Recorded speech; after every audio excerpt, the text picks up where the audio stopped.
Hello friends, आज हम add digit या डिजिटल रूट का प्रोग्राम देखेंगे। तो इसका सिंपल एग्जांपल से समझते हैं क्या होगा। 38 अगर एग्जांपल लेते हैं 38 का, तो इसका अगर सम निकालते हैं तो 3 + 8 यानी पर डिजिट का सम निकालेंगे तो आएगा 11। 8 + 3, फिर 11 का सम निकालेंगे तो आएगा 1 + 1 आएगा 2। जैसे ही सिंगल डिजिट में आया तो ये मेरा रिजल्ट होगा। यानी जब तक नंबर का सम निकालेंगे जब तक कि सिंगल डिजिट में नहीं आता है। क्लियर। हम 1 2 3 4 को लेते हैं तो 1 2 3 4 में क्या होगा, 1 + 2 + 3 + 4 इक्वल टू क्या आएगा 10। 10 टू डिजिट में है तो फिर इसका सम निकालेंगे तो 1 + 0 इक्वल टू आएगा 1, यानी सिंगल डिजिट में, तो ये मेरा आउटपुट होगा। यानी डिजिटल रूट 1 2 3 4 का क्या आएगा, आपका 1 आएगा। क्लियर। इसे हमें प्रोग्रामिंग के थ्रू सॉल्व करना है। तो सबसे पहले हम क्या करेंगे, एक फंक्शन बना लेते हैं, EF डिजिटल रूट। क्लियर। इसमें हम नंबर को पास करते हैं जिस नंबर का हमें डिजिटल रूट निकालना है। क्लियर। वाइल एक लूप लगाएंगे। ये लूप कब तक चलेगा, जब तक कि मेरा नंबर सिंगल डिजिट में ना हो। सिंगल डिजिट यानी डबल डिजिट या एक से ज़्यादा डिजिट में अगर है तब तक ये लूप चलेगा। तो इसके लिए हम क्या करते हैं, while num greater than equal to 10, यानी 10 या 10 से ज़्यादा जब तक है, यानी 10 आपका टू डिजिट हो गया, 10 से ज़्यादा 11 12 जो भी है, उस कंडीशन में क्या होगा, ये मेरा लूप चलता रहेगा। क्लियर। यहाँ हम एक सम वेरिएबल लेते हैं, इसको हम 0 से इनिशियलाइज करते हैं। सम निकालेंगे उसके लिए हम इसको 0 से इनिशियलाइज कर दिए। क्लियर। वाइल लूप लगाते हैं, while num not equal to 0। जब तक कि नम का वैल्यू 0 नहीं होता है तब तक ये लूप चलेगा। क्लियर। नम इक्वल टू हम कर देते हैं नम मॉडुलस 10। यहाँ हम क्या कर रहे हैं, रिमाइंडर निकाल रहे हैं। एक एक डिजिट लास्ट वाला क्या है डिजिट, जैसे हम नम मॉडुलस 10 अगर करेंगे तो उसमें क्या होगा, मेरा 3 अलग हो जाएगा, फिर 8 अलग होगा, फिर 3 अलग होगा, और उसका हम सम निकालेंगे तो सम प्लस इक्वल टू हम कर देंगे। सर यहाँ नम प्लस नहीं करेंगे, हम रिमाइंडर निकालना है तो हम रिमाइंडर कर देते हैं इसको, और सम प्लस इक्वल टू हम कर देते हैं रिमाइंडर। रिमाइंडर को सम निकालते रहेंगे, सम करते रहेंगे। इसको आप प्लस इक्वल टू या ऐसे भी लिख सकते हैं, सम प्लस रिमाइंडर, यानी सम में रिमाइंडर को ऐड करते रहेंगे। क्लियर। कब तक की ऐड करेंगे, जब तक कि मेरा नॉट इक्वल टू 0 यानी पूरा डिजिट ऐड नहीं होता है तब तक। उसके बाद हम क्या करेंगे, नम इक्वल टू कर देते हैं नम।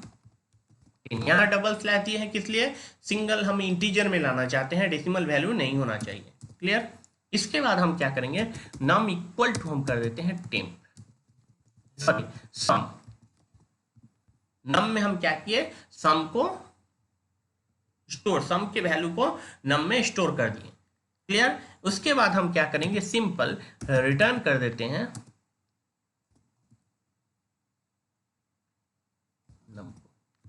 नंबर है उसको रिटर्न कर देते हैं। पूरा प्रोग्राम हम समझेंगे, पहले हम आउटपुट देख लेते हैं। नंबर हम यूजर से इनपुट करवाएंगे तो नम इक्वल टू करते हैं इंट, इनपुट कर देंगे तो enter any number. Digital root निकालना है तो प्रिंट, या सिंपल किसी वेरिएबल में फंक्शन को कॉल करके डिजिटल रूट को स्टोर कर सकते हैं, या डायरेक्ट हम प्रिंट कर देते हैं digital root of num equal to हो जाएगा आपका डिजिटल रूट नम का जो डिजिटल रूट होगा वो। क्लियर। अब हम 38 का चेक करते हैं। 38 का क्या होगा आपका 2। अगर हम 1 2 3 4 का चेक करते हैं, 1 2 3 4 5, 1 2 3 4 5 का क्या आएगा 6। 1 2 3 4 का चेक करेंगे तो 1 आना चाहिए, 1 2 3 4, 1 आ गया। क्लियर। अब हम प्रोग्राम को पूरा अच्छा से समझ लेते हैं। इसके लिए हम क्या करते हैं, सिंपल इसको हम कॉपी कर लेते हैं और पूरा प्रोग्राम का प्रोसेस समझेंगे हम। कॉपी करने के बाद नोटपैड में हम आते हैं,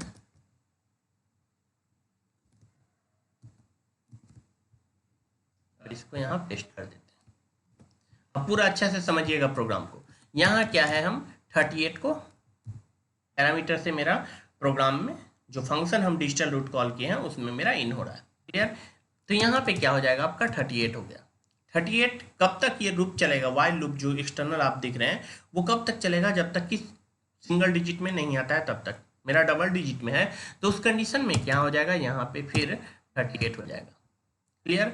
तो फिर यहाँ पे रिमाइंडर क्या होगा, 38, जब 38 का रिमाइंडर निकालेंगे तो सम इक्वल टू मेरा पहले से 0 है, तो इसमें क्या हो जाएगा, सम प्लस 8 रिमाइंडर आएगा, यहाँ पे आएगा 8 रिमाइंडर आ गया।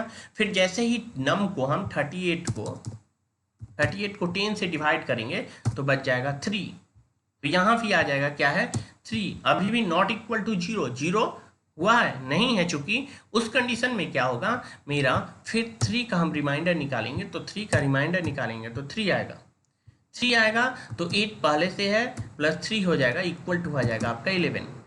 क्लियर।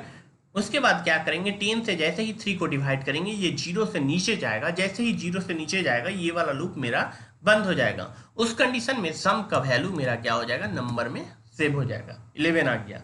इसके बाद क्या होगा, फिर से लूप चलेगा, नम का वैल्यू मेरा क्या है, 11 है, सिंगल डिजिट में नहीं है, तो उस कंडीशन में यहाँ पे फिर से 11 आ जाएगा। फिर जब 11 आएगा तो यहाँ पे सम में फिर से 0 हो गया, तो सम मेरा चेंज हो गया, और यहाँ पे फिर 11 हो जाएगा।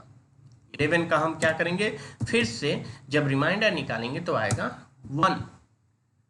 जब हम सम निकालेंगे तो सम का वैल्यू 0 है, फिर उसमें 1 जब ऐड करेंगे तो 1 आएगा, इक्वल टू आ गया 1। 11 का हम क्या करेंगे, अब जैसे ही 10 से डिवाइड करेंगे तो आएगा मेरा 1 आ जाएगा। क्लियर। तो फिर यहाँ पे भी 1 आएगा, 1 का हम रिमाइंडर निकालेंगे तो आएगा 1, सम में मेरा पहले से 1 है, 1 इक्वल टू हो जाएगा मेरा 2। फिर 10 को जैसे ही 1 से डिवाइड करेंगे 0 से नीचे जाएगा, उस कंडीशन में मेरा नम में क्या हो जाएगा, फिर से सम का वैल्यू स्टोर हो जाएगा, आएगा 2। अब क्या होगा, 2 ग्रेटर देन इक्वल टू 10 है, नहीं, 2 10 से नीचे है, यानी सिंगल डिजिट में है। उस कंडीशन में हम क्या करेंगे, जो मेरा नंबर है उसको रिटर्न करेंगे और मेरा आउटपुट हो जाएगा वही 2, यानी सिंगल डिजिट वाला नंबर। क्लियर। सिंपल प्रोग्राम है, ज़्यादा इसमें कुछ है नहीं। इस तरह आप आसानी से डिजिटल रूट का प्रोग्राम बना सकते हैं। फ्रेंड्स, अगर आपको किसी प्रोग्राम में हेल्प चाहिए, नीचे डिस्क्रिप्शन में फेसबुक इंस्टाग्राम का लिंक है, या आप टेलीग्राम ग्रुप भी ज्वाइन कर सकते हैं। Please subscribe my channel and share video.